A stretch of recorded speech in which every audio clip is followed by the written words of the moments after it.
20 дугаар зууны эхэр Манжчин гүрэн шин засгийн газрын бодлогыг хэрэгжүүлж эхэлсэн нь монголчуудыг тусгаар тогтнолын төлөө хүчтэй тэмцэлд хөтөлсөн юм. Харин энэ үед Манжин засгийн газрын нэр хүнд унаж сүр хүч дороодсон явдал нь Монгол улс Манжин дардаас ангижих тохиромжтой нөхцөлийг бүрдүүлсэн байдаг. Тэгвэл бид өнөөдрийнхөө дугаард Монгол улсын тусгаар тогтнолын төлөө байгуулагдж байсан Монголын төр засгийн газар болон их Орос улсаас тусламж ирсэн анхны илгээлтийн тухай өгүүлээ зогсохгүй 7 хүнтэй төр засгийн газар байгуулж эрхчлөөнийхөө төлөө тэмцэж эхэлсэн монголчууд 200 гаруй жилийн Манжин ноёрхлоос гарч Монгол улсынхаа тусгаар тогтнолыг дэлхий дахинаа зарлаж чадсан түүхэн чухал үйл явдлуудын талаар өгүүлэхээр бэлдлээ.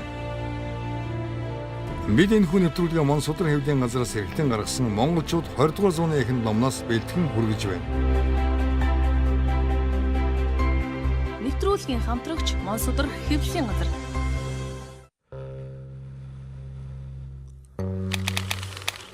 Монголд төр засгийн газар байгуулсан нь Манжчин улсын Монгол хэрэгжүүлэхээр тогтсон шин засгийн бодлого мөн түүнийг хэрэгжүүлж эхэлсэн оролдлого нь монголчуудын хүчтэй тэмцэлтэд тулгарчээ. Ийхүү богд жавзандан бодогт болон Монгол ноёдын эсэргүүцэл эрчимтэй байсан энэ үед Монгол дахь хятад цэргийн тоог нэмэгдүүлэх болсон нь монголчуудын зургууслыг улам дэвэргэжээ. Иймээс Монголын ноёд тэр дундаа сайн ноёнхан намнан сүрэн 1911 оны 5-6 дугаар сарын үед богд жавзандан бодогтод албан бичгээр ханджээ. Тэрээр уг бичгтээ Манжин засгийн газраас хэрэгжүүлж байгаа сүүлийн үеийн бодлого Монголд аюул дагуулж байгааг тэмдэглээд үүний эсрэг ямар арга хэмжээ авбал захиралтыг хэлэлцэх зорилгоор халахын 4 хан засаг ноёдыг цуглуулахыг санал болгосон байна. Богд гигантын сайн ноён хааны хүсэлтийг дуртай хүлээн авч 6 дугаар сарын сүүлээр болох Даншиг наадмын үеэр халахын 4 аймгийн хан ноёдыг хуралдаанд ирэх лүндэн буулгасан байна. Богдын Даншиг наадам 3 жил тутамд болдог уламжлалтай байсан бол 20 дугаар зууны ихэнх үеэс жил бүр хийх болжээ. Энэ нь богд гигантэнд бат оршил өрөх нэрийн дор болж байгаа наадам боловч үндэсний хэмжээний тэмцлийн асуудлыг наривчлан ярихын тулд ноёдыг цуглуулах арга энэ мөн хэмээн гигантын үлсэнтэй холбоотой юм. 1911 оны 100 богд хааны зарилгаар олон аймаг шавьяас Даншиг өрөх нэрийн дор халахын 4 аймгийн хан ноёд төшмөд хутагт ховлгаад цугларч хүрээнд хуралдаж Манжин шин засгийн бодлогыг хэрхэн эсэргүүцэх, Монголын тусгаар тогтнолыг хэрхэн сэргээх тухай асуудлыг хэлэлцэж цугларсадж олон санал гарган үндэсний тусгаар тогтнол төр улсаа сэргээхээр нэгэн дуугаар шийдвэрлэжээ. Ингээд Манжин засгийн шинэ бодлогыг эсэргүүцэж үндэс угсаа, шашин төр, газар орноо гэсэн тууштай хэсэг хүмүүс тэдний дотор халахын 4 хан тэргүүтэй ноёд лам нар Манжин амбаны хатуу чанга хараа хяналтаас угтаж богдуулын арын модон дотор гэр барин нууц зөвлөгөөн хийсэн байдаг. Энэ зөвлөгөөнд сайн ноён хан намнан сүрэн, Түшээд хан аймгийн чуулган дарга Чагдар жив, Шанзвын туслах Багдаалам Цэрэн чимд нарын 18 хүн оролцжээ. Энэ хүн ноёдын нууц зөвлөгөөнөөс их Орос улсаас тусламж ирэхээр болж Чинван ханд дорж Даалам Цэрэн чимд түшмэл хайсан нарыг томилсон байна. 1911 оны 7 дугаар сар богд хаан ууланд болсон ноёдын нууц зөвлөгөөн.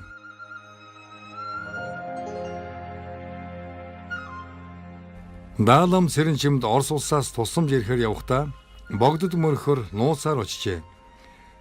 Тэр үед Сэрүүн лаврын хөнгөө үе байсан тул богд Орос руу явах Цэрэн чимд нарыг тугтамдаа хүлээн авч уулзахдаа "За чи явах гэж ирвөө" гэд өмсч байсан самцаа тайлж өгөөд хэрэгээ бүтээж иртлээ битгий тайлаарай гэж загчээ. Ингээд Даалам Цэрэн чимд нар Чинван дээр очиж тэндээсээ Орос улс орохоор нууцаар мордсон байна.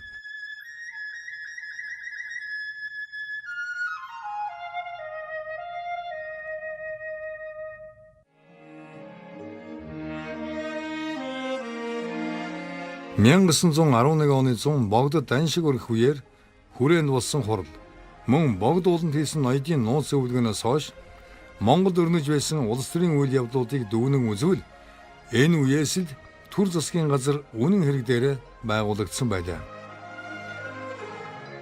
Иймээс энэ байгууллагыг Орос улсаас тусламж гуйхаар явсан төлөөлөгчид ажлаа амжилттай гүйцэтгэн хүрээний эргэж ирсний дараа албан ёсоор 1911 оны 11-р сарын 30-ны өдөр халахын хүрээний газрын бүгд хэргийг төр ерөнхийлөн захиран шийдэх газар хэмээн ёсчлон тэмдэглэжээ.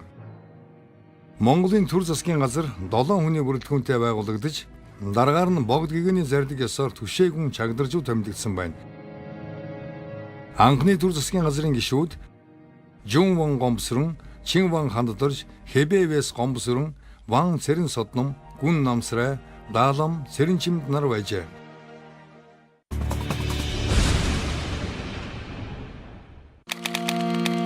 Них Орос улсаас тусламж ирсэн нь Монгол, Булан тохой, Хязгаарт ташаалдан хүчирхэг улсад айл ойрох байдал нь овоолсон өндөг мэт дөрвөн зүг туслах хүнгүй хүчирхэг улсын завсарт хавчигдж орох хэсэг хоёрт бэрх.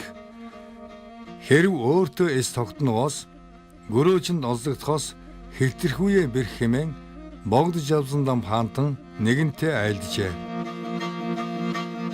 1911 онд Чин Ван Хандор сэргүүтээ түшмэл хайсан Даалам Цэрэнчимд нарын хүмүүс дагалдагсны хамт Монголын засгийн газрыг төлөөлөн их Орос улсаас тусламж ирэхээр явжээ. Орос улсад Монголоос очсон дээр хүмүүсийн талаар штаб сахмад Макушек маш сонирхолтой түүхэн баримтыг тухайн үед үйлдсэн байдаг. Үүнд Монголын төлөөлөгчдийн тэргүүлэгч нь Чин Ван Ханддорж энэ хүн Чингис хааны шууд залгамж хойч үр. Тэрээр ухаантай, хятад боловсралтай, Түшээтхэн аймгийн засаг, сул зан чанар нь шийдмэг бус гэж тодорхойлжээ. Эрдэнэ Ван Ханддорж 1869-с 1915 он. Монгол улсын гадаад хэргийн сайд Эрдэнэ Ван Ханддоржийн 1912 оны сүүл 1913 оны эхээр их Орос улсад хийсэн анхны ажил нь Монгол улсад шинэ үеийн дипломат харилцааны эхлэлийг тавьжээ. Тэрээр их Орос улсын тусламжтайгаар Хятадаас салахыг ихэд эрмэлздэг хүн байсан юм. Чин Ван Ханддоржийн хамт явсан түшмэл хайсныг Макушек дараах байдлаар тодорхойлсон байна. Үүнд хайсан гүн бол цусшгүй хөдөлмөрч нэгэн. Монголын эрхчлөөний талаар ном айлдагч хүн. Мөн тэрээр богд гэгэнтний гол зоригжуулагч төдийгүй тусгаар тогтнолынхаа төлөө Оросоос зэвсгийн тусламж авч цаг алдалгүй одоо даруй тэмцэх шаардлагатай гэж үздэг нэгэн хэмээн бичсэн байна. Түүний дараах чухал төлөөлөгч болох Даалам Цэрэнчимдийг Макушек богд гэгэний зөвлөх сангийн дээд зэргийн санваартан төдийгүй төвд Монгол боловсралтай бурхны шашинтан Оросын талыг ихээхэн баримтлагч богд гэгэний ойрын зөвлөх ухаантай хэрсүү хүн гэжээ.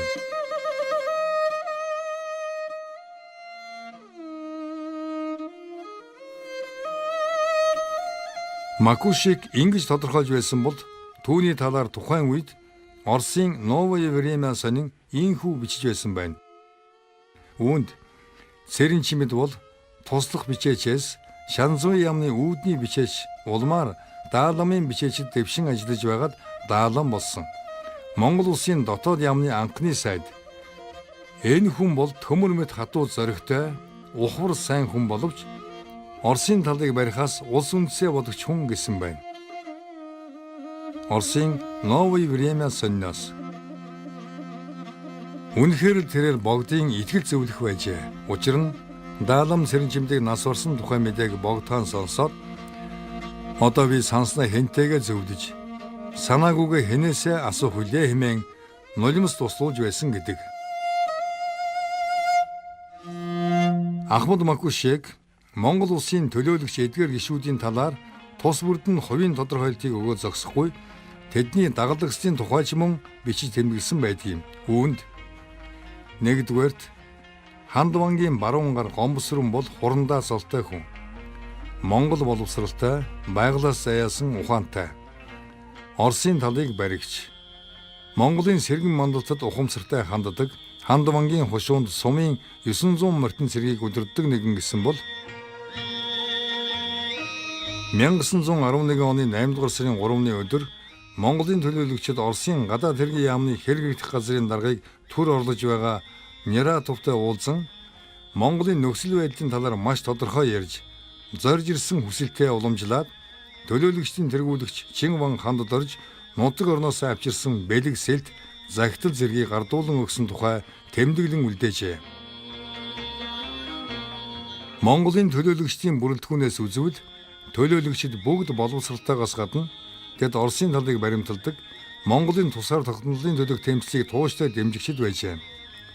Монголын төлөөлөгчид богд Жавсандан подогт болон Түшээд хан Дашны, Засаг хаан Содном Аравдан, Цэцэн хан Наваа нэрэн, Сайн ноён Намансрын нарын хүмүүсийн нэрийн өмнөөс Орос улсаас тусам ирсэн бичгийг анхныхаа уулзалтаар өгсөн тул хүсэлтийн хариуг хүлээсээр байлаа.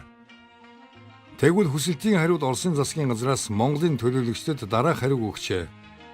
Үүнд хил залгаа халахын тайван аятай байдлыг Орос улс үнэхээр хүсэж байна.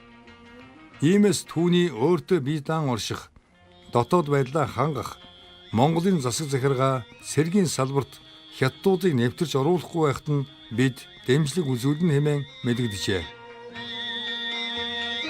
Баруун гар талаас гүн хайсан Чин Ван хандд орж Мараа Вологчийн хамт 1911 он. Хайсан гүн 1862-оос 1863 оны үед Өвөр Монголын зостын чуулганы Харчин Ван гүнсэм норвын хошуунд төржээ. Тэрээр Монгол улсын дотоод яамны дэс түвшмэл, баруун хязгаарыг тохинуулах сайд, Жалхан сутагт Дамдин базрын зөвлөх сайдаар ажиллаж байсан юм. Түүний тухай Москвитэн 1912 оны 3 дугаар сарын 18-ны Кодчивичд бичсэн загталдаа хайсан бол энд байгаа юм боддог сорын ганц хүн. Тэрээр өдөр тутмын ажилдаа дарагдаад өөр ажилд орох завгүй байна гэсэн бол Оросын ерөнхий консул Люба түүнийг богд гэгэний ойр хүмүүсийн тоонд оруулаад харчны түвшмэл хайсан бол мятрашгүй ухуулагч. Олон жилийн турш Харбин, Хягт, Монгол гээд очсон газар бүртээ Монголын тусгаар тогтнолын үзэл санааг эрчимтэй ухуулж бүх Монгол овогтон нэгдэхийг уриалж байгаа хүн. Энэ хэрэгт хамгийн хувь нэмэр оруулсан хүн ч байж магадгүй хэмээн бичжээ. Түшээгүн Чагдаржив 1869-с 1915 он. Гадимболын Чагдаржив Түшээд хан аймгийн чуулган дарга, Говь Түшээд вангийн хошууны засаг ноён, Монголын төр засгийн газрын дарга, сангийн хам хэргийг бүгд захиран шийдэх яамны анхны тэргүүн сайд. 1911 оны Монголын үндэсний эрхчлэлийн хувьсгалын зохион байгуулагчдын нэг. Мөн тэрээр 1914 оны 9-р сард эхэлж 9 сарын турш Хаагт хотод үргэлжилсэн Хятад, Орос, Монгол 3 улсын гэрээнд тасралтгүй оролцож Монгол улсын бүрэн эрх төлөөлөгчөөр ажиллаж байжээ. Чагдаржив эцгээсээ зөвхөн засаг, гүн гэсэн хэрэгэм зэргийг залгамжилж авсан байна. Харин тусгаар Монгол улсыг сэргээн тогтооход хүчин зүтгэсний үнэлэн богд хаан зарилгаар засаг төрийн Жун вангийн хэрэгэм хүртээсэн байдаг. Мөн тэрээр өмнө хязгаарын сэргийн хэргийг бүгд захирч олон монголчуудыг илбэн тохинуулах элдв хэргийг зүй зөксөөр шийтгэж явсан төдийгүй 1913 онд зарилгаар Чин вангийн зэрэг 3 улсын гэрээ байгуулахад бүрэн эрх барих сайдын тушаалд явж гэрээ байгуулан төгсгсөн учраас үе үлрэн засаг хошоо Чин вангийн зэргээр тус тус шагнагдж байжээ.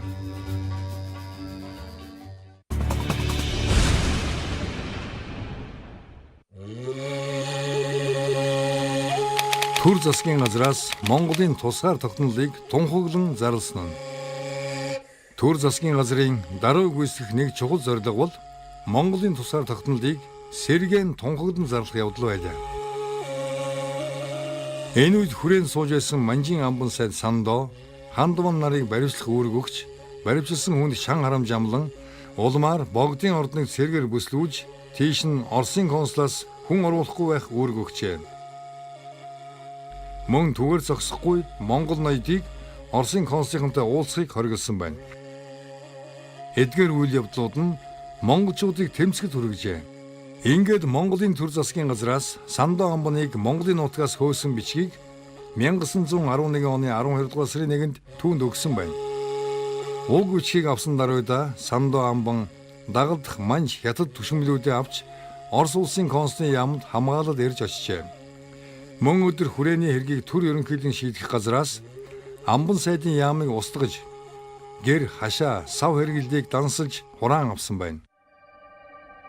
Ийхүү хөгжсөн манжин сүүлчийн Амбан сайд Сандоо бусад түшмдийн хамтаар 1911 оны 12 дугаар сарын 4-нд хүрээнээс гарч Семенов нарын Орос казак сэргээр харгалзуулан хөргүүлж улмаар цааш хилд нэвтэрчээ. Ийхүү манжин ноёрхлыг түлхэн унгасан Монгол улсын төр засгийн газраас тусгаар тогтнолоо Дэлхий дахин зарлаж Монгол улсын эзэн хаанаар 8 дугаар богд Жавзандан будагтыг өргөмжлөх төрийн их ёслолд бэлтгэхийн цацуу Монгол улс дахин сэргэн мандаж байгааг мэдгдсэн сахилгааныг нийт Монгол овогтонд илгээсэн байна. Харин энэ хооронд тэрхүү төрийн их баяр ёслолд хэрэглэгдэх богд эзэн хааны суудал, төрийн тамга, сүлд, далбаа, засгийн газрын ордон гээд бүхий л бэлтгэлийг базаажээ.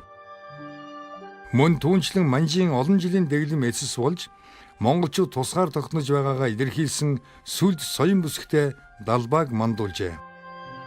Богд хаан улсын сүлд соён бүсэгт далбаа. Тусгаар тогтнож байгааг илэрхийлсэн тунхаг бичгийг уншиж байгаа нь.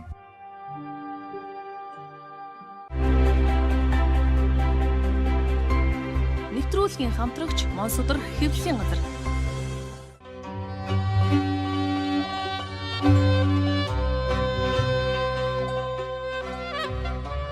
Монголчууд 20 дугаар зууны эхэнд нэвтрүүлэг маань өндөрлөж байна. Дараагийнхаа дугаард бид монголчууд тусгаар тогтнолоо зарлаж 8 дугаар богд Жавзандан будагтыг хаан ширээний өргөмжилсөн төрийн их ёслолын тухай болон хаан төрийн 7 эрдний талаар өгүүлэх болно. Бид энэхүү нэвтрүүлгээ Монсодөр хэвлэлийн газраас эрхлэн гаргасан монголчууд 20 дугаар зууны эхэнд номноос бэлтгэн хүргэлээ.